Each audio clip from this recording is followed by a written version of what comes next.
Salut tout le monde et bienvenue sur Animaiki pour cette nouvelle vidéo. Il y a quelques jours, on a lancé avec Marc Ardeneuze une foire aux questions qui vous permettait donc de poser vos questions à un professionnel. Donc dans cette vidéo, il va y répondre pour essayer de solutionner un petit peu vos problématiques et d'apporter un éclairage à vos interrogations. Compte tenu du contexte actuel, puisqu'on est en confinement, ça n'est du coup pas un échange qui a eu lieu en réel, en physique, mais en visio, ce qui explique que la qualité n'est pas optimale en termes de son et d'image. Pour autant, j'espère que le contenu vous intéressera. Donc ce qu'on va faire, c'est que je vais vous envoyer dès à présent le minutage, comme avec les interviews classiques, que vous ayez un petit aperçu des sujets et des thématiques qu'on va traiter, et ensuite on retrouve Marc.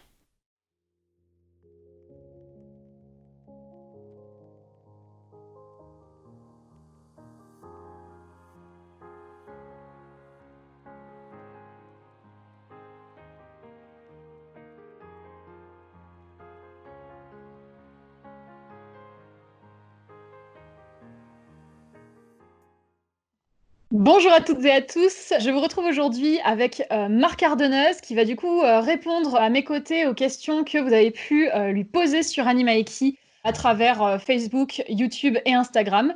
Donc salut Marc, merci d'être là aujourd'hui. Salut Mathilde, ravi d'être là. Marc, c'est pas la première fois qu'on le voit sur Animaiki, j'avais déjà fait d'autres vidéos avec lui. Mais du coup, ce qu'on va faire, c'est qu'on va commencer par une petite présentation rapide au cas où vous ne connaîtriez pas Marc et ce qu'il fait avec les chevaux. Donc, si tu veux bien te présenter en quelques minutes pour ceux qui ne te connaîtraient pas. Oui, bonjour tout le monde. Mon métier, c'est d'être instructeur et consultant en développement équin. C'est-à-dire que j'instruis lors de stages, lors de formations professionnelles, tout type de public, sur différents lieux, un peu partout en France, toute région. J'aide à l'éducation et à l'entraînement de chevaux, donc pour développer autant le physique, autant le mental que l'émotionnel, pour des particuliers, pour des professionnels, pour des compétiteurs, que ce soit pour l'endurance, que ce soit pour l'attelage, que ce soit pour le western ou un peu toutes les disciplines en fait, en obstacle ou cross. Et j'ai des demandes un peu de toutes les disciplines en fait. Voilà. Donc, c'est bien complet, quoi. Exactement. J'essaie de m'intéresser le plus largement possible. Super. Du coup, on va commencer avec la première question. J'ai décidé qu'on l'aborde en premier tout simplement parce qu'en fait, c'est ce qui est revenu le plus et je sais qu'il y a beaucoup de gens qui ont des interrogations à ce sujet. C'est sur la thématique de jouer avec son cheval. Donc, Mhm. en général, quand on parle de jouer avec son cheval, c'est vrai que les gens se représentent ça, donc en général en liberté et avec un cheval qui en général a pas mal d'énergie, pas mal de réactivité, avec des figures libres, du galop, tout ça. La première chose, c'est est-ce que c'est correct de parler de jeu avec un cheval? Qu'est-ce que tu en penses, toi, de ça? C'est correct à partir du moment où on peut redéfinir le jeu. Parce Mhm. que d'ailleurs, le jeu peut se cacher de multiples sous-entendus ou de multiples définitions. Par exemple, est-ce que c'est un jeu de chahuté? Est-ce que Ouais. c'est un jeu récréatif? Ou est-ce que c'est un jeu éducatif? Pour moi, la meilleure notion du jeu, elle est dans aider le cheval à comprendre les règles qu'on voudrait lui apprendre et apprendre au cheval à répondre dans ce cadre et dans les règles qu'on lui a demandé.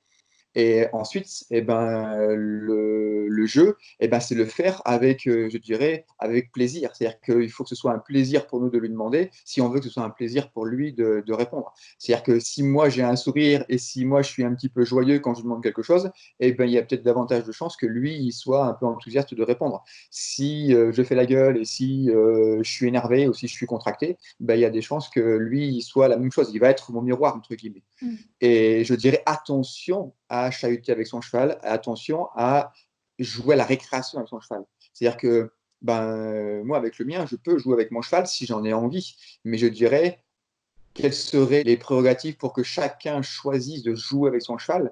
C'est est-ce qu'on peut gérer les mouvements du cheval quand on en a besoin, qu'on peut dire gérer ou contrôler, entre guillemets, est-ce qu'on peut récupérer un peu le contrôle. Donc attention à la sécurité, attention au débordement. Un cheval, ça pèse 4, 5, 6, 700 kilos selon certains, donc on représente très peu à côté d'eux. Et donc du coup, il y a toujours une espèce de bulle personnelle à surveiller entre la sienne, la mienne et la nôtre globalement, et faire attention d'éviter de se laisser déborder. Comment? Il faut l'observer, il faut le lire, il faut l'interpréter. Si par exemple il vient d'une trentaine de mètres plein cul galop et qu'il s'arrête le nez à ça de mon nez, peut-être que Oui. c'est limite sécure, quoi. Mm. Voilà. Et parfois, une lancade, c'est vite arrivé, un coup de nez, c'est vite arrivé. Une fois que les chevaux ils peuvent voilà, se mettre un petit peu comme l'image du torse arabe, un petit peu le nez qui renacle ou la queue un peu en panache, c'est très très bien de pouvoir avoir un cheval qui s'exprime de cette manière-là, tant que c'est possible de regérer ensuite et de continuer à gérer un minimum la situation. Voilà. La vraie précaution, c'est la sécurité. Ouais. Et du coup, est-ce qu'il y aurait des codes à instaurer, selon toi, qui sont vraiment indispensables si on veut faire ce genre de choses? Les codes, c'est les codes initiaux de ce qu'on fait avec un licol et une corde au préalable. Ça veut dire que je vais reprendre des termes que beaucoup d'écoles emploient. Le terme travailler en online, ça veut dire est-ce que le cheval Oui. sait répondre à une pression de la corde en phase 1. S'il faut phase 4 tout le temps pour demander un reculé ou pour demander un dépassement latéral, je le déconseille. Le deuxième mot qui est souvent utilisé, c'est le mot freestyle, c'est-à-dire qu'est-ce que le cheval au sol, est-ce qu'il peut répondre au langage du corps sans avoir besoin de récupérer avec la corde ou sans avoir besoin de récupérer avec le stick. Juste est-ce que le déplacement de mon corps, mon énergie et ma voix suffisent? Et est-ce que le cheval comprend ce langage? Et est-ce que le cheval répond à des pivots antérieurs, des pivots postérieurs, des reculés, des cercles, etc. C'est juste quelques exemples, et il peut y en avoir beaucoup d'autres. Et évaluer chaque petit exercice que je viens de citer là. Est-ce qu'il est évalué à 1 sur 5? Est-ce que c'est difficile? Ou est-ce que c'est évalué à 4 sur 5? C'est très facile. Et au plus on a une base, comme si j'apprends à faire du piano, j'ai un solfège avant, au plus le solfège il est solide, je dirais, au plus je vais pouvoir me permettre d'être sur une borderline, et bien, au plus j'ai un leadership présent, au plus je suis référent de mon cheval, au plus mon cheval est en confiance et en respect, et au plus il y a un partenariat solide, stable et durable, et ben, je dirais au plus je peux me permettre beaucoup de choses en fait. Ouais. Au plus je peux me permettre de jouer à aller à la limite de la récréation et du chahut. Parce que si à un moment donné, hey, stop, est-ce que là maintenant on peut s'arrêter? Est-ce que là maintenant tu peux revenir calme, tu peux revenir à côté de moi? Et maintenant, on va redemander un exercice entre guillemets un peu plus sérieux que tu connais ou qu'on voudrait découvrir. Et est-ce qu'on peut arrêter le jeu en fait? Si on peut arrêter un chahut ou une récréation, Ouais, et c'est ben que c'est on contrôlé. et que c'est contrôlé. Ouais. Je prends l'exemple aussi pour des chevaux qui sont un peu envahissants, qui veulent se servir de nous comme un arbre, comme un grattoir. Là, il y a les Ouais. mouches qui reviennent, etc. Avec le printemps, les chevaux ont envie de se gratter sur nous pour s'enlever les mouches. Et ben, si je peux demander à mon cheval d'arrêter de se gratter sur moi en moins de 2 secondes, en moins de 2 grammes de pression, et que lui reste à 2 de tension, c'est un peu les règles de 2. En fait, j'ai plusieurs Ouais. règles de 2 comme ça. Et ben, en fait, au plus je peux lui dire stop, s'il te plaît, maintenant arrête-toi facilement et c'est clair pour lui, au plus je peux le laisser faire en fait. Parce que si je vois qu'il commence à se frotter avec un peu plus de pression, un peu plus brutalement, là, s'il te plaît, c'est la limite. Mmh. Voilà, et je peux facilement le remettre du côté de sa frontière à lui. Et dès que je ne peux pas le faire, eh ben, j'empêche le cheval de faire ça. En fait. La frontière peut se diminuer à mesure que le cheval est clairement compréhensif et accordé à mes règles du jeu. OK. Tu comprends? Bon, bah, parfait. Je pense que là, ça va en aider pas mal, c'est cool, c'est clair. De toute façon, après, Ouais. après, voilà, on le redira pour le reste, mais dans les commentaires, ça sert à poser des questions Bien sûr, et auxquelles on répondra ou me contacter après bien sûr. par d'autres moyens après la vidéo et ce sera avec grand plaisir.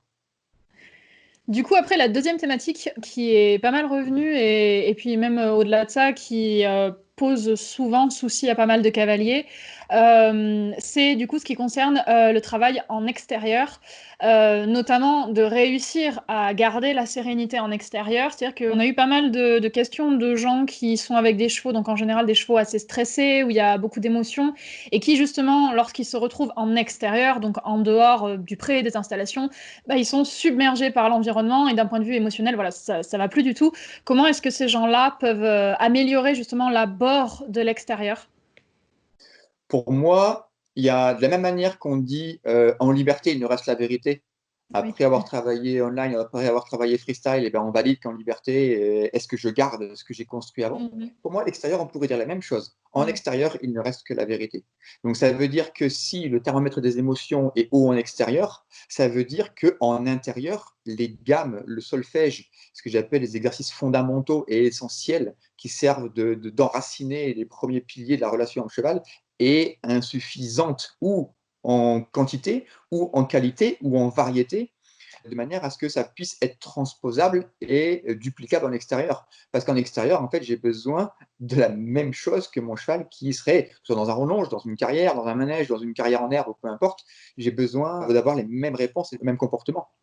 Dans ce que ça me renvoie à la question de cette personne-là, c'est qu'en fait, j'imagine que cette personne-là, en fait, elle est en train de retenir son cheval, de le tenir, et au plus elle le tient parce qu'il chauffe, au plus elle le retient parce qu'il chauffe, eh ben, elle a de la pression sur ses ailes, notamment souvent c'est sur les rênes, Oui. et en fait, ça envenime la chose, en fait. C'est le serpent qui se mord la queue, et le cheval qui est peut-être déjà pressurisé par l'environnement extérieur, il est surpressurisé par les aides qui tiennent et qui retiennent, sûrement encore pressurisé aussi par les émotions du cavalier qui doivent aussi envenimer. Donc ça, c'est de multiples serpents qui se mordent la queue.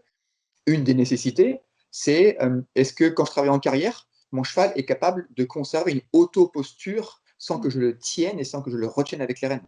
Est-ce qu'il est capable de conserver une automotricité? Est-ce qu'il peut conserver le pas, le trot, le galop, sans tout le temps la voix, sans tout le temps l'assiette, sans tout le temps les jambes, sans tout le temps le stick?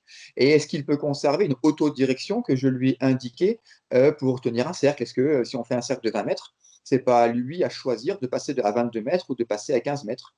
Donc, c'est d'apprendre le cheval à se responsabiliser Ouais. plutôt que d'assister le cheval, de le porter et de lui faire les choses. Donc là, ça renvoie sur l'apprentissage, sur cesser avec les aides quand on obtient la bonne réponse. Et si je cesse avec mes aides quand j'obtenais la bonne réponse et que mon cheval perd la posture ou perd l'allure ou perd la direction, eh ben, je vais le redemander. Alors que souvent, ce que les gens font, c'est que donc, le cheval est dans la bonne posture ou dans la bonne direction ou dans la bonne vitesse, et on choisit d'entretenir. C'est-à-dire qu'il Oui, y a de le toujours un petit maintenir, peu oui. de jambes qui gardent 12 km/h Mm. au trot, il y a toujours un petit peu de main qui garde l'incurvation ou l'encolure en extension d'encolure, et il y a toujours une petite traîne d'ouverture qui conserve le tracé sur le cercle. Et ben, pour moi, ça, c'est une insuffisante bonne relation avec son cheval, Oui. parce que j'ai pas envie d'avoir un stagiaire. Mon cheval, c'est pas mon stagiaire.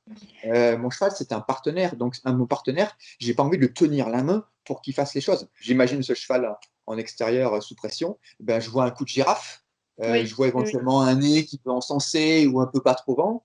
Et Mm. je vois un cheval précipité avec les membres, et puis éventuellement avec le garrot bas en déséquilibre, et puis éventuellement qui se tortille un peu dans tous les sens et qui trottine, etc. Et ben, donc à ce cheval-là, j'ai besoin de lui apprendre les plis et les flexions d'encolure. J'ai besoin de lui apprendre l'extension d'encolure et la descente d'encolure. J'ai besoin de lui apprendre les transitions d'allure. J'ai besoin de lui apprendre les dépassements latéraux. Et du coup, au plus mon cheval connaît ces exercices et au plus il est capable de me les donner à toujours mes règles des deux, c'est est-ce que moins de 2 secondes de demande permet d'avoir une réponse? Est-ce que quand je cesse ma demande, est-ce qu'il peut conserver une autoposture au moins 2 secondes ou 3 secondes après avoir cessé, après avoir cédé? On dit avoir cédé avec les rênes ou avec les jambes ou le stick. Et en termes scientifiques, on appelle ça le renforcement négatif, qui est très très bien. En fait, c'est un renforcement par soustraction Mm. des outils qu'on a utilisés pour obtenir ce qu'on veut. Et souvent, ça pêche en fait. Ça fait plus de 2000 ans qu'on apprend comment faire une reine d'ouverture, comment faire une jambe isolée, comment positionner le bassin, le regard, les coups de corps et tout.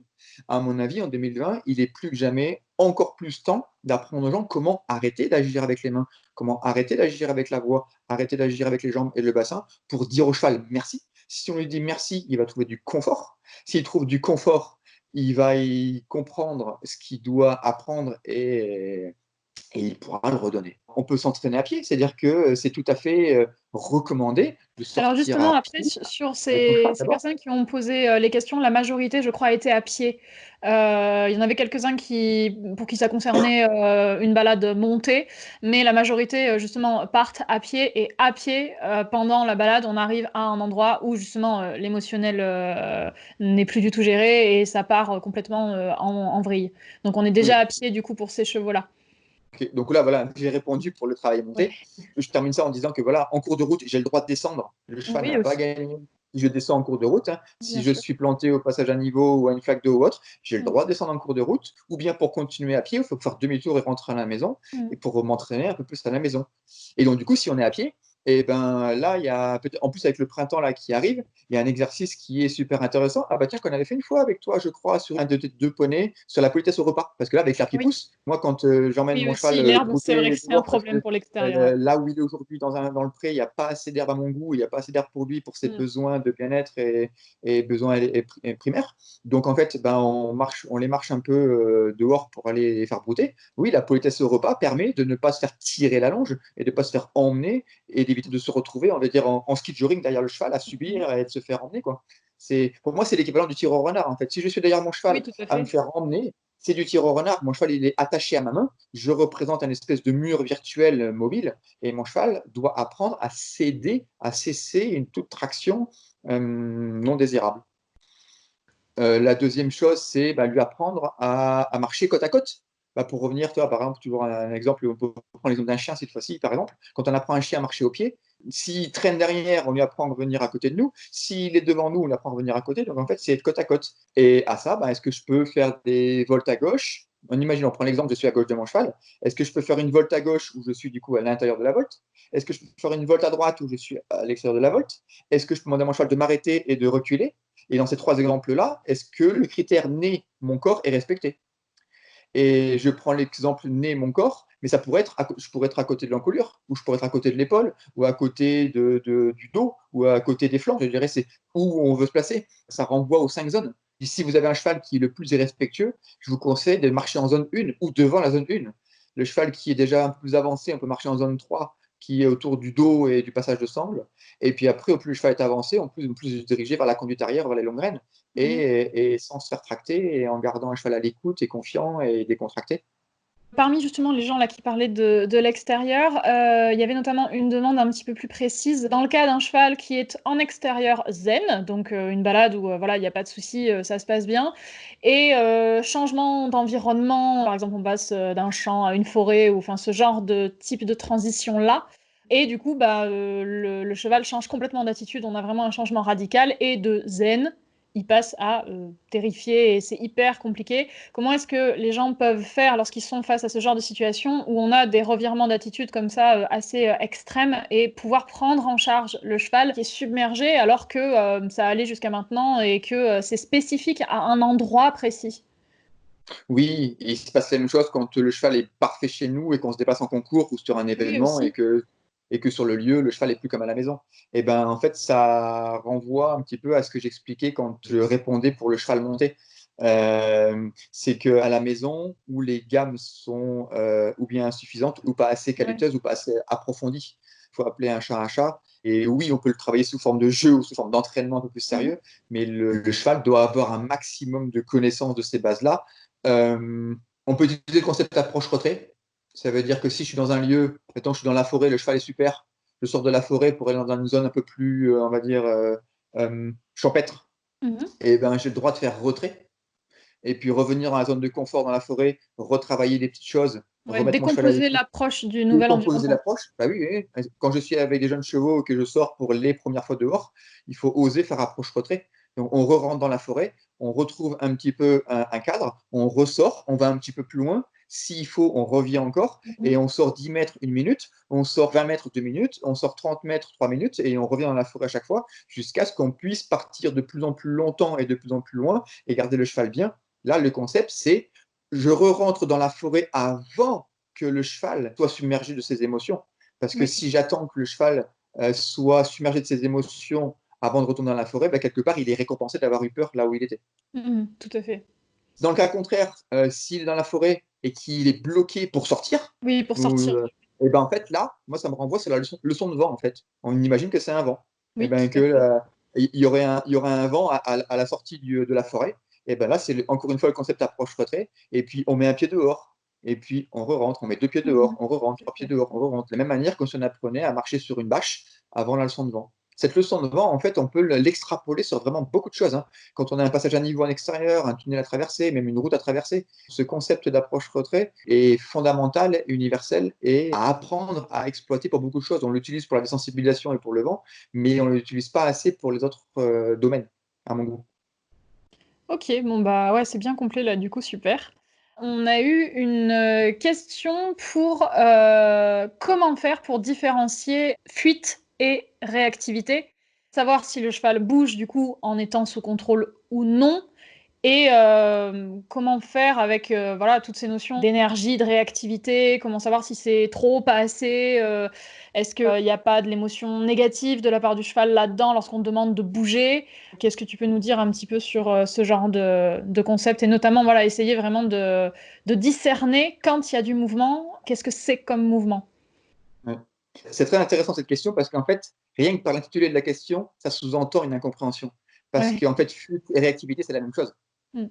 Si mon cheval il est réactif, il est en fuite. En fait, la question devrait être entre la fuite et l'activité du cheval. C'est-à-dire si mon cheval est actif ou s'il est réactif. Mhm. Et c'est très différent. S'il est réactif, il réagit à quelque chose en voulant retourner voir un copain s'il est grégaire, en fuyant ou bien en ayant un réflexe d'opposition. Là, il va être réactif et c'est toujours quelque chose qui est un de ces 3 instincts naturels quand il va être dans la réactivité. Et ça démontre toujours ou bien un manque de confiance du cheval envers lui-même, ou du cheval envers la personne, ou de la personne envers ce qu'elle demande. Ce qu'on doit lire, en fait, c'est on va l'observer. On va regarder ses yeux. Si on voit les yeux grands ouverts et à peu cligner des yeux, par exemple, moi j'associe les yeux aux poumons, en fait. Quand je vois un cheval qui a les yeux très grands ouverts sans cligner des yeux, et ben en fait, on peut dire que les poumons sont bloqués, le cheval est en apnée, il ne respire pas. Souvent, le cardio est à 200. On peut le voir au mouvement des oreilles, au port d'encolure, on peut le voir au nez, au frôlement de queue, à sa manière de bouger les pieds. En fait, quand on a l'impression qu'il part comme si c'était les starting blocks d'un départ de course ou de 100 mètres haies, par exemple, et ben là, c'est souvent de la réactivité. Il faut apprendre à gérer son énergie. Il faut apprendre à adapter l'énergie aux besoins de la demande et aux besoins de la réponse. Pour moi, ce qui va valider que le cheval est dans l'activité et dans une bonne interaction avec l'humain, c'est si l'allure elle est régulière, si l'allure elle est ample et si l'allure elle est rythmée, si le rythme il est régulier. Dans le cas d'une réactivité, on va avoir des choses qui se précipitent. Ça veut dire que l'amplitude se réduit et que la fréquence augmente et le cheval piétine par exemple. C'est peut-être que le cheval ne connaît pas assez bien la réponse par rapport au niveau d'exigence qu'on souhaite lui demander. Est-ce que avant de demander, on a eu un état, je dirais, neutre? Ça veut dire on oublie souvent que d'être neutre énergétiquement, j'ai l'intention de demander une transition galop, par exemple, puis je demande phase 1. Ça veut dire, première étape, je suis neutre. Deuxième étape, j'ai l'intention. Troisième étape, la phase 1. Et souvent, en fait, on commence à mettre des phases pour demander des choses. Et on n'a pas été neutre avant, l'intention n'était pas assez claire. Et du coup, le cheval est un peu surpris par ça. Il y a un peu l'effet de surprise. Donc ça peut provoquer de la réactivité et de la fuite. Alors que si on apprend au cheval à nous lire, et si on apprend à le lire, on va apprendre à accorder nos langages du corps et on va apprendre à se comprendre, en fait. Il faut vraiment créer un langage. Les chevaux ont un langage entre eux, donc on ne peut pas utiliser complètement pour communiquer avec eux. Nous utilisons notre langage qu'on ne peut pas utiliser complètement avec eux. Donc en fait, il faut utiliser un troisième langage. Il faut créer un langage hybride, spécial humain-cheval, cheval-humain. Et ça, il faut l'installer. C'est un alphabet, c'est un solfège. Et il faut le créer le plus clairement possible, de manière à ce que le cheval puisse nous comprendre, avec une posture attitrée et puis un signal dédié pour chaque chose, de manière à ce que le cheval soit le moins confus possible. Ça enlève beaucoup de réactivité, la clarté. Ouais, super. On nous a aussi pas mal demandé de choses par rapport aux chevaux froids. Comment faire avec un cheval qui est froid, qui est introverti, pour que notamment le travail à pied, ça devienne intéressant pour lui, que ce soit ludique. On parle là d'un cheval qui en fait le minimum, qui a du mal à s'investir, que ça intéresse pas trop. Avec ce type de cheval, comment est-ce qu'on peut agir pour que du coup le travail à pied soit un peu plus fun? Et là, justement, en fait, il y a 2 choses qui me viennent. C'est la première chose, oui, là, le travail doit être un peu plus fun, doit être un peu plus ludique. Et là, on peut reprendre un peu le terme de jeu. C'est-à-dire que là, le cheval, il doit apprendre qu'il y a un début, il y a un milieu et il y a une fin. Et s'il apprend où est le point final de l'exercice, et il sait que là, il aura une récompense, et en fait, il va avoir envie d'y aller parce qu'il sait que là-bas, il aura du repos. Du coup, je dirais sur le renforcement négatif et sur le renforcement positif, c'est-à-dire que ce soit avec la voix, que ce soit avec la caresse, ou pourquoi pas sur les chevaux qui sont respectueux, ni envahisseurs, ni quoi que ce soit, pourquoi pas à la gourmandise, mais si par exemple on met des aménagements, on met des plots, et si par exemple on écarte les 2 premiers plots de, on va dire, 105 mètres, et on sait qu'au premier plot, il peut passer du pas au trot, et au deuxième plot, il peut revenir au pas ou s'arrêter. Et s'il sait qu'à ce deuxième plot, il peut s'arrêter et qu'il aura une récompense, au fur et à mesure, le plot, on peut l'éloigner.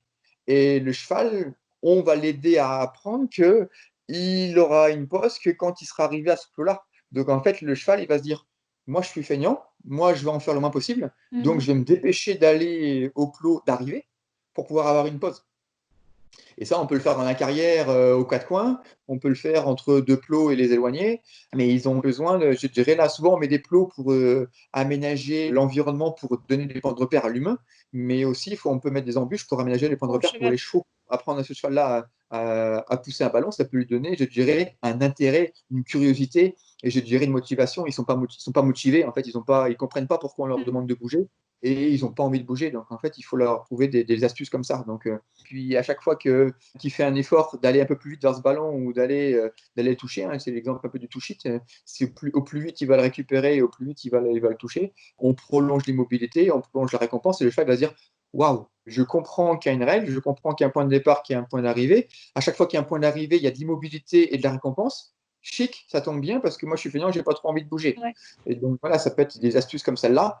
Et en tout cas, une qu'il faut surtout, dans laquelle il ne faut pas tomber, c'est le harcèlement de phase 4. Parce que là, quelqu'un Ouais. qui est mal expérimenté, phase 1, phase 2, phase 3, pim, phase 4. Ouais, Phase 1, ça phase arrive. 2, phase 3, pim, phase 4. Mm. Et pour apprendre le choix à coucher les oreilles, pour apprendre le choix à Mm. mordre, pour apprendre le choix à tamponner avec les épaules, pour apprendre le choix éventuellement à cabrer, à mordre, à paletter, à feuiller de la queue et tout Mm. ce qu'on veut, et se faire traquer parce qu'après un cheval comme ça, il peut faire Oui, demi-tour et puis une bruyance voilà. kynotique de 1 seconde à 2. Hein.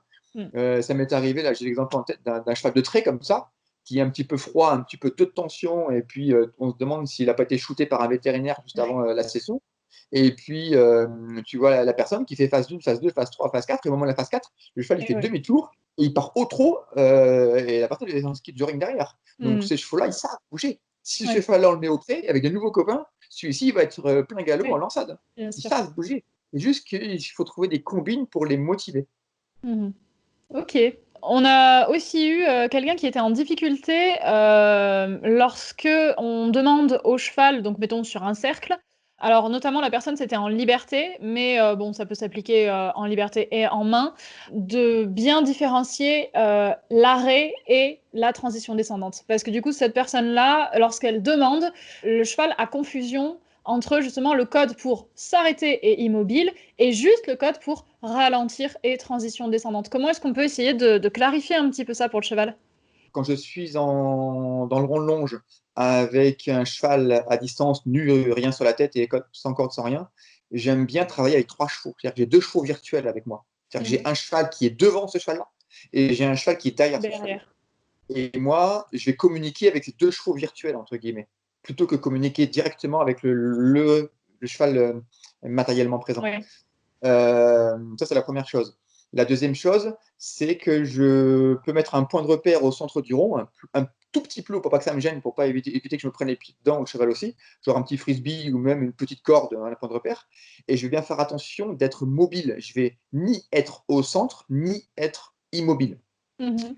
Et là, je dirais, de ce petit point central, on peut imaginer plusieurs cercles. Un cercle qui fait 1 mètre du centre, un qui fait 2, un qui fait 3, un qui fait 4, un qui fait 5. Donc en fait, moi, je vais me balader. Imagine que ces différents cercles-là, ce serait un peu comme une partition de musique, où du coup, on aurait do, ré, mi, fa, sol, la, si, do, en fait, entre le cercle plus grand et le cercle plus petit. Et en fait, moi, j'ai passé mon temps à me balader d'un cercle plus petit à un cercle plus grand, selon les exemples que je vais donner juste après, et communiquer au cheval qui est derrière mon cheval, ou celui qui est devant mon cheval, ou pourquoi pas des fois à mon cheval physiquement présent. Par exemple, je donne 2 situations. Si j'ai besoin de mettre mon cheval en avant, je vais me mettre sur un plus grand cercle, je vais m'éloigner du plot, et je vais mettre ce qu'on appelle être derrière l'axe des hanches. Ça veut dire oui à plusieurs mètres des postérieurs, bien sûr, mais oui aussi loin du centre. Et on va imaginer que ce postérieur a une entrave et que cette entrave a une corde et que cette corde est attachée au plot central. Et que moi, je vais être en arrière de cette corde-là, à distance des postérieurs, comme si on dirait en centre équestre, il y a 3-4 mètres de distance minimum ou plus, pour être Mhm. sûr. Et depuis là, je vais lui dire, je te demande de partir en avant. Je me suis adressé au cheval qui était derrière lui. Quand mon cheval a répondu à cette demande de mise en avant, eh ben, je peux revenir un peu plus, je dirais, sur un plus petit cercle plus proche de mon plot, et je peux me mettre, cette fois-ci, à hauteur de mon cheval central, donc à hauteur du cheval qui est physiquement présent. Donc je reviens au centre pour le récompenser, et s'il freine, je me remets derrière, on repart en Mhm. avant. Il avance, jusqu'à ce qu'il puisse être automoteur, moi en zone neutre, ça veut dire plus ou moins autour du plot et plus ou moins en zone 3 par rapport au cheval au niveau du dos. Mhm. Et quand je veux freiner, je fais la même chose. Je vais m'éloigner du centre et cette fois-ci m'adresser au cheval qui est devant le nez du cheval, donc plusieurs mètres devant le cheval, pour Mhm. commencer à lui demander de freiner. Et donc du coup, là, eh ben, selon mon énergie, selon ma distance de déplacement et ma vitesse de déplacement, eh ben, je peux simplement réduire une vitesse, passer de 14 km/h à 13 à 12. Mhm. Donc ça prend une transition, on va dire, descendante dans l'allure. Ou bien, si je bouge un petit peu plus vite, un petit peu plus devant, je peux demander une transition simple, passer du trot au pas. Et si je suis encore un peu plus clair, eh ben, je peux demander une transition complexe, trot arrêt par exemple. Mmh.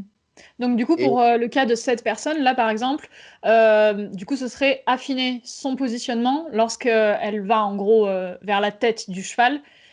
Si elle y va du coup plus ou moins franchement et plus ou moins, loin, elle parviendra à dissocier du coup son ouais, arrêt et ses ouais. différentes transitions plus ou moins fortes. Voilà, avec ta réponse, il me vient l'expression, on va exagérer et amplifier pour enseigner, et on va Oui, être discret et minimiser pour perfectionner. oui, oui, Et tout à c'est fait. une erreur. On va dire le jeu du cercle, c'est un excellent jeu, Mmh. mais parfois, ça demande au cavalier d'avoir les deux pieds immobiles, et le cheval peut avoir besoin, selon les types de chevaux, qu'on les aide. Du coup, ça remonte plutôt sur le jeu de la conduite que sur le jeu du cercle, en fait. Ouais. À s'autoriser de bouger, ben, le langage du corps, c'est un des langages primaires du cheval. Je Mmh. dirais, son langage le plus primaire, c'est le langage olfactif, mais c'est compliqué de communiquer avec Oui. l'olfaction pour l'instant. Donc, on communique avec leur deuxième mode de communication, qui est le langage du corps. Et c'est à nous à bouger notre corps. Et il faut vraiment se géolocaliser dans l'horloge et Mmh. savoir où est-ce qu'on va, à quel moment, à quelle vitesse, et avec quelle phase, avec quelle intention et quelle énergie. Et puis surtout, c'est dès la moindre intention de réponse du cheval, quitte à redemander s'il se trompe. Je recommanderais de s'entraîner avec un licol et une corde en Oui, version pour pouvoir online, en avoir un version online. indicateur en plus. La corde, la corde va être un signal de plus pour dire Bien sûr. ou bien avance ou bien freine. Mmh. J'ai la corde dans la main, mais je n'agis qu'avec le langage du corps, et je dirai ma corde, c'est ma phase 4 si jamais le cheval n'a pas répondu à mon langage du corps. Et je vais attendre que mon cheval me démontre que j'avais tort d'avoir la corde parce que je l'ai en main, et puis en fait, bah, ça fait un quart d'heure que je ne m'en sers pas. Et Mmh. ben, j'ai plus qu'à l'enlever, et en liberté, il restera la vérité, Ouais, ouais, ouais. OK, par exemple. super. Voilà.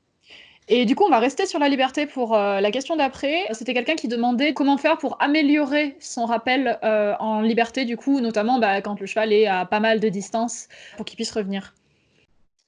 Bah, déjà, il faut évaluer sa capacité de revenir avec la corde. C'est-à-dire qu'avec la corde de 4 mètres et avec la corde de 7 mètres, quelle est sa capacité de revenir? Est-ce qu'il faut plus que la phase 1? Est-ce qu'il faut plus que quelques secondes de demande pour qu'il revienne? Est-ce qu'il revient en déambulant de tension, ou est-ce qu'il revient au pas ou au trot actif un peu? Mmh. Donc il faut déjà, je dirais, se permettre d'augmenter la qualité de la réponse avec la corde. Et ensuite, eh ben, il va falloir, si le cheval répond bien avec la corde et qu'il ne répond pas ou mal en liberté, une des solutions, un des exemples, ça va être encore une fois d'apprendre à se passer de la corde, d'avoir la corde mais de s'en Oui. passer. Et que si je tends la corde, mon cheval revient, forcément, quand j'enlève la corde et que je suis en liberté, bah, je n'ai pas de temps à tenir, donc Et il ne oui. revient pas. Ouais, Donc ouais. là, il va falloir aussi le langage du corps. Si j'ai un Mmh. langage du corps, on va dire, qui me grandit et qui aspire comme une ventouse, et qui, avec mes bras en retrait, mes épaules en retrait, voire mes pieds en retrait, je vais aspirer un peu comme une espèce Mmh. d'aspirateur en fait. Ouais. Et mon stick, il faut se dire que l'extrémité de la mèche de mon stick, ça devient une raquette de tennis. Et en fait, je voudrais envoyer une balle comme si elle allait rebondir sur la queue du cheval. Parce qu'on va dire le moteur du cheval, ça reste les postérieurs. Et la zone à laquelle il faut s'adresser pour demander au cheval d'avancer, c'est la zone 5 ou derrière Mmh. la zone 5. Donc, comment être devant la zone 1 pour demander au cheval de revenir vers nous, tout en s'adressant à la zone 5? Et ben, c'est avec le stick. Est-ce que je suis capable d'avoir une distance adaptée à mon cheval en fonction de l'outil que j'ai? Et par exemple, si je suis à 1 mètre devant son nez, est-ce qu'avec le stick, je peux aller toucher la queue derrière lui? Et du coup, la mèche qui touche sa queue va provoquer une propulsion vers moi. Et du coup, je vais l'associer à un langage du corps. Et au fur et à mesure, je vais pouvoir gagner un peu en distance et transférer cette réponse online en réponse demande de stick qui pousse derrière le cheval malgré que je sois devant. Au fur et à mesure, en version freestyle, la corde viendrait terminer la demande si jamais c'est insuffisant. Et je dois oser aussi, moi, reculer. C'est-à-dire que quand mon cheval vient vers moi, à la fin, je voudrais rester immobile et que mon cheval me rejoigne. Mais Oui. dans les étapes intermédiaires, je peux oser marcher en arrière, ou je peux oser un peu trottiner, moi-même en arrière, trottiner un peu sur place Mmh. et me mettre en rétro-mouvement pour lui demander de venir vers moi. Et puis sinon, si on est vraiment complètement en liberté et que le cheval il est à la barrière, ce que j'aime bien en fait, c'est prendre l'image d'une voiture, sur la voiture qui serait sur le périmètre du rond de longe. On serait en seconde, d'accord? On serait en seconde à 1000 tours minute, c'est-à-dire en gros à bas régime ou en sous-régime. Mmh. Et ben le rappel du cheval, en fait, c'est se mettre au point mort, tourner le volant Mmh. pour revenir au centre. Ben, cette voiture-là, en fait, à peine elle quitte la piste, elle va s'arrêter au bout de 2 mètres. Mmh. Ce que j'aime bien, c'est dans la phase d'apprentissage, c'est je suis en seconde, on va pousser le régime moteur à 2000 tours minute ou à 3000 Oui. tours minute, c'est-à-dire demander un peu plus d'activité. Oui. Et s'il y a un peu plus Accumuler de d'activité, l'énergie. je repasse mon boîte de vitesse au point mort, je tourne le volant, et ben, la voiture, elle aura beaucoup plus d'inertie et la voiture va se déplacer beaucoup plus longtemps au point mort que dans l'exemple précédent. Et Mhm. donc, du coup, ça, c'est quelque chose qu'on peut faire directement en liberté, ça. Ok. Et puis, une autre chose qu'on peut faire aussi, c'est utiliser les changements de direction par l'intérieur. Mhm. Regardez si, depuis la barrière, mon cheval, depuis ma droite, s'il peut venir vers moi et repartir Ouais. à main gauche. Et je dirais, s'il est au trot au début du changement de main, est-ce qu'il est au trot au milieu du changement Ouais. de main? Est-ce qu'il est Il au trot à tient la fin du l'allure. changement de main? Il y a des Mm. chevaux qui doivent repasser au pas ou il y a des chevaux qui doivent freiner un peu le trot. Donc, je dirais ce serait améliorer les changements de main, améliorer la taille, faire avoir des changements de main intérieurs plus grands. Mm. Et je dirais avec des chevaux qui conservent l'allure et qui conservent la vitesse. Ok. Et ce que j'aime bien aussi, c'est à partir de ça, travailler la volte. Ça veut dire faire comme si je demandais le changement de main intérieure, mais au lieu d'aller, si j'étais à main droite, il vient vers moi, au lieu de repartir à main gauche, et ben en fait, au dernier moment, je fais un virage extérieur pour qu'il reparte à main droite. Donc il est Mhm. à main droite, il vient vers moi et il repart à main droite, et du coup, il fait une volte. Et apprendre au cheval à faire une volte comme ça qui passe devant moi en gardant une bonne taille, en Et en régulisant descente. l'allure et la vitesse, et ben après, quand il vient vers moi, et ben en fait, je ne le renvoie plus vers le demi-tour intérieur, à la fin Mhm. de ni vers la volte, et je m'arrête et il est en train de venir à moi, et je cesse Ouais. d'agir à ce moment-là. Et le cheval comprend qu'il doit revenir ici, et puis une caresse, une Mhm. gratouille, pourquoi pas aussi une carotte si mon cheval est respectueux, etc. Ce sont des Ouais. exemples non exhaustifs qui peuvent donner envie au cheval de revenir vers soi. Après, on va se pencher sur un exercice qui fait partie des basiques, mais il y a pas mal de gens qui ont des difficultés là-dessus. Ce serait tout simplement sur le fait, donc, pendant le travail à pied, de déplacer les épaules du cheval, donc tout simplement d'isoler les épaules et de les déplacer. Il y a beaucoup de gens qui ont du mal sur cet exercice, notamment qui savent pas trop comment se positionner eux, qui ont parfois du mal à activer cette zone beaucoup plus que l'arrière-main. Est-ce que du coup, tu peux nous aider un petit peu pour ce déplacement d'épaule? Tout d'abord, bienvenue au club, ça arrive à tout le monde. Ouais. C'est normal. Pourquoi? Parce que les épaules sont au milieu. Deuxième raison, parce que le cheval a deux tiers du poids sur l'avant, un tiers du poids sur l'arrière, donc il y a plus de charge. C'est comme si on a une plus grosse valise à déplacer. Troisième raison, ils n'ont pas de clavicule, donc à la place, ils ont une énorme et très dense sangle musculaire. Mhm. Et donc en fait, ça, c'est plein de raisons qui fait que les épaules sont, c'est normal que les épaules soient difficiles à déplacer. Il y a plein de manières de s'y prendre. Je vais essayer de citer quelques exemples. La première, ce serait, si je prends l'exemple, je suis à gauche de mon cheval, donc à gauche de l'encolure. Mhm. Si je lui demande une flexion opposée, donc une flexion vers la droite, une flexion qui va se repousser de moi, je peux, dans la continuité de la flexion opposée, inciter avec mon stick au niveau de l'épaule ou ma main au niveau de l'épaule et demander aux épaules de suivre le mouvement de la flexion opposée. Mhm. Oui, ça va Et être du coup, ce serait naturel. là l'exercice sous-jacent de ça, ce serait de travailler le début d'un pivot postérieur. Deuxième astuce, ce serait de relever un peu l'encolure. Parce que justement, si le cheval relève l'encolure, il va décharger un petit peu de poids de l'avant-main. Il va mettre du poids sur l'arrière. Et du coup, ça peut aider les épaules à mieux se déplacer. Donc, première astuce, la flexion opposée. Deuxième astuce, relever l'encolure. Si on veut, on peut combiner les deux. En termes de positionnement du cavalier, la personne se met devant ou sur le côté, parce que je sais qu'il y a souvent la confusion entre les deux. Les gens ne savent pas trop si on se met face à la tête ou on se met à côté au niveau de l'épaule, typiquement. Dans mes deux exemples-là, j'étais à gauche de l'encolure avec une flexion opposée où mon cheval regardait à droite et où je Mhm. demande à ses épaules d'aller à droite. Voilà. Maintenant, si je suis de face, ben, il n'y a pas de flexion opposée. C'est que moi, je suis face à face, donc on est les yeux dans les yeux. Je me déplace avec la flexion de l'encolure, c'est-à-dire que je déplace mes pieds et je demande à mon cheval de ployer l'encolure sur un des deux côtés. Et je vais continuer cette flexion jusqu'à ce que ça entraîne les épaules. Donc là, je peux le faire en étant de face. Attention à garder une certaine distance parce Oui, que, bien en sûr. plus, avec les mots et tout, si le cheval donne un petit coup de nez, Ouais, ouais, ouais, on a vite rester en sécurité. envoyé. Je dirais parfois, c'est moins sécuritaire d'être de face, en fait. Voilà.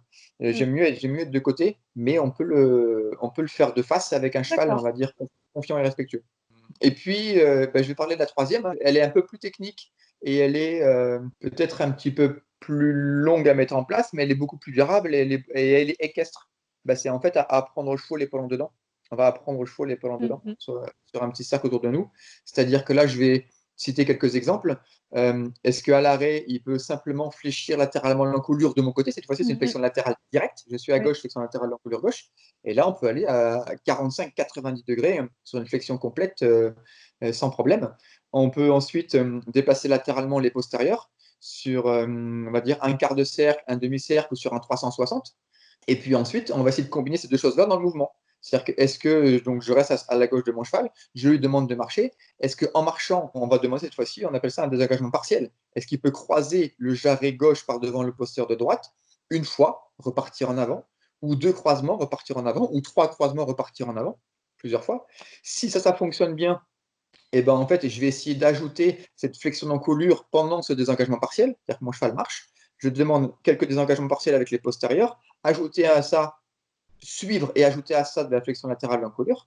Et si mon cheval sait rester au pas, en plus de céder latéralement avec ses postérieurs, plus conserver un petit pli, une flexion latérale d'encolure gauche, et ben après, je vais venir avec ma corde ou ma renne, selon si j'ai un mort ou si j'ai un licol, et mon stick, venir faire comme si j'étais à cheval, avec une renne d'appui au niveau de l'encolure, ou bien avec mon stick d'appui au niveau de l'épaule, si j'étais à cheval et que j'aurais mon stick à l'endroit de l'épaule, ou bien à l'endroit de ma jambe, isolé à la sangle ou en avant de la sangle, qui serait une aide équestre.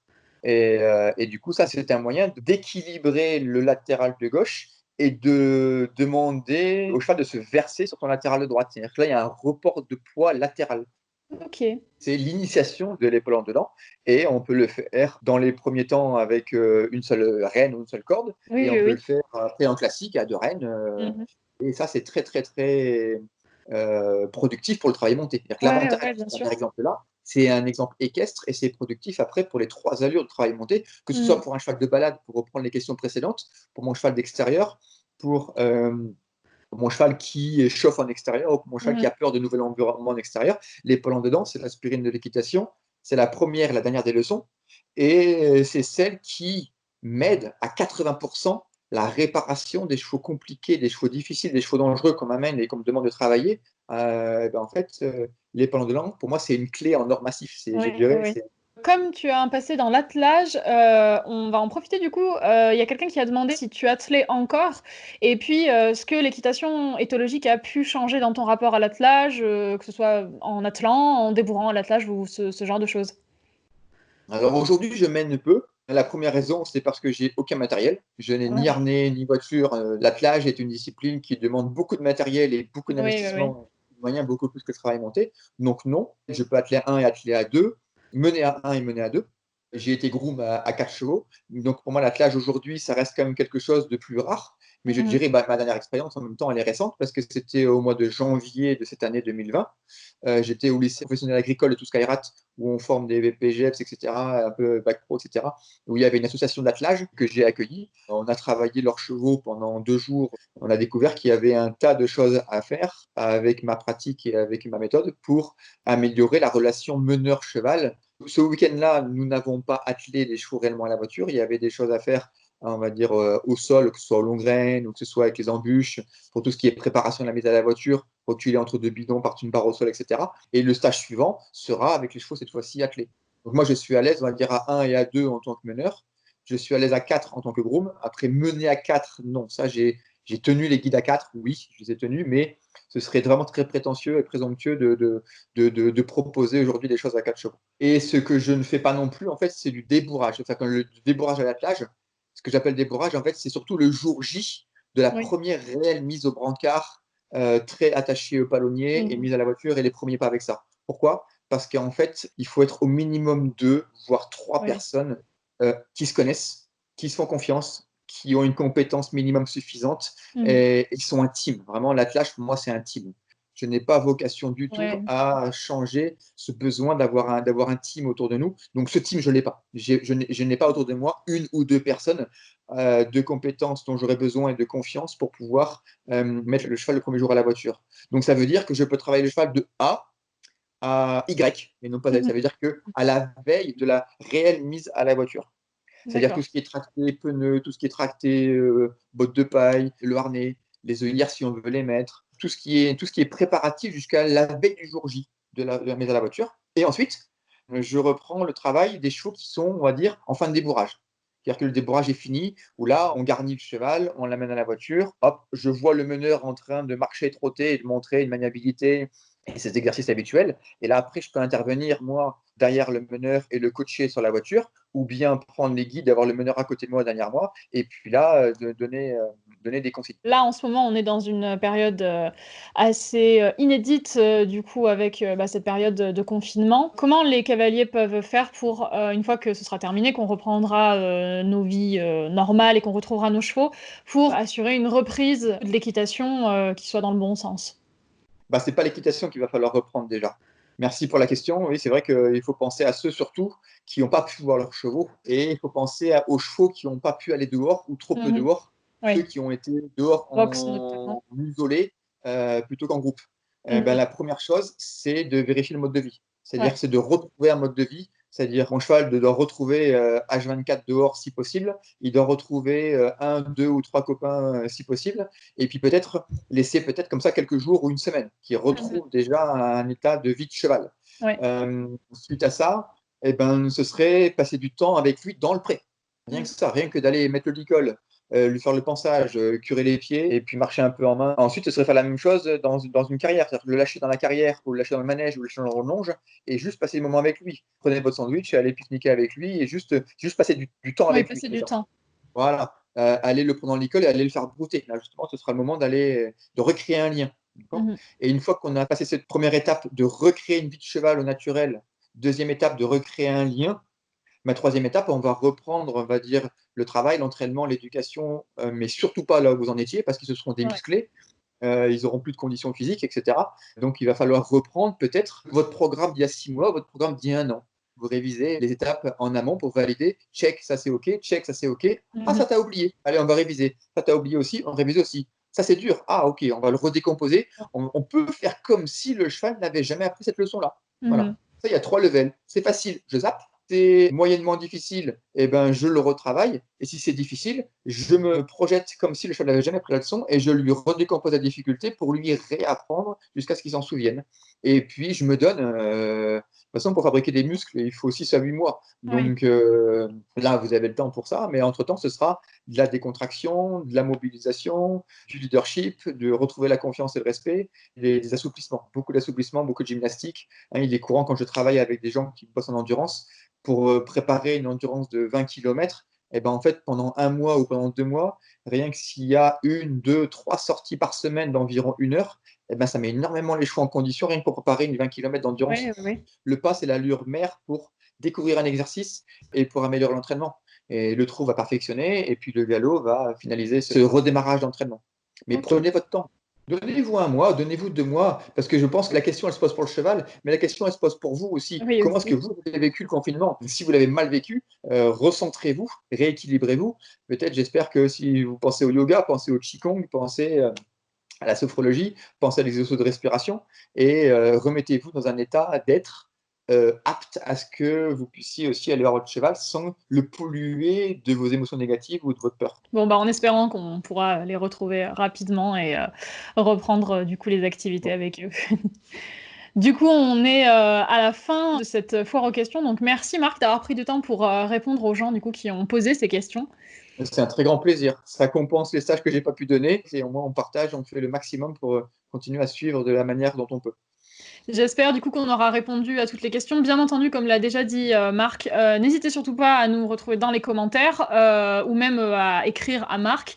Vous aurez toutes les informations dans la barre d'informations. Donc n'hésitez pas, on continuera de vous répondre comme d'habitude. Je vous donne une dernière nouveauté que j'ai mis en place. J'ai créé une nouvelle chaîne YouTube qui s'appelle Ardennes Events, donc Ardennes Événements, où j'ai démarré un concept que j'appelle les chuchotteries et où du coup là, ça va être, c'est aussi une manière de répondre un petit peu aux questions. Et du coup là, vous allez pouvoir trouver d'autres réponses que celles que je donne là maintenant. Donc pareil, ça ce sera dans la Et sur description, Facebook. vous aurez le lien, tout ce qu'il faut. Voilà, donc super. Bon merci Marc, et puis Un grand bon merci à courage à toi. tous pour ce confinement. On est presque au bout. À bientôt, bon courage à tous. Effectivement, on est presque au bout. Et puis après, j'espère surtout que on va surtout éviter de revenir à ce qu'on était avant. C'est qu'on va prendre un nouveau cap, une nouvelle direction. Donc changeons. Changeons-nous, changeons notre manière de voir les choses, changeons notre relation avec le cheval pour améliorer le respect du vivant. Tout à fait. Donc on va vous laisser sur cette bonne note et à très bientôt. À très bientôt. Salut Mathilde. Salut. Salut.